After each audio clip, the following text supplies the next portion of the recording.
I just want to say, y'all, Reginald came and spoke to Brunswick High School, and he was nothing short of amazing. The students not only enjoyed him, but they were telling me now that we need to bring him back to speak to the entire student body. Phenomenal speaker, phenomenal. You don't want to sell yourself short. You need to make sure that you bring them to your school, or whatever you are, bring them there. Yes, and I totally agree, because the students he spoke to their hearts, and they're going to bug us to bring you back. We're thankful because I watched the students and they were engaged.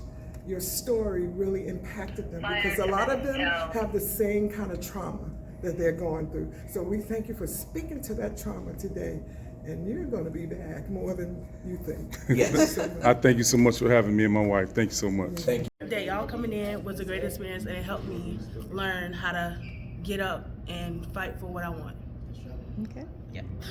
Mr. Reggie helped me understand that no matter where my story started, it's all about how it ends. I can't use no excuse on how I started or how I ended. I can't use no excuse on how I started because it's all about how I ended, and the steps I choose to take to get me to that end is important too. And you gotta do something for yourself every day, even if it's little, even if it's just choosing to believe in yourself. And that's what I learned from Mr. Reggie.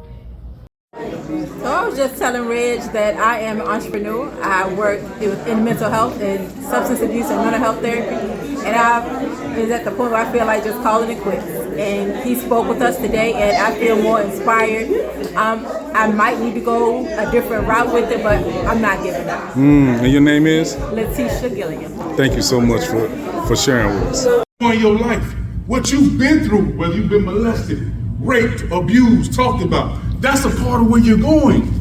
That builds you up to be stronger. My mother was on drugs and prostitution. I was bullied. My brother got shot in the head. I was kicked out of 3-4 high schools because I had a chip on my shoulder for being bullied. I didn't care if I lived or died. But how can I write 7 books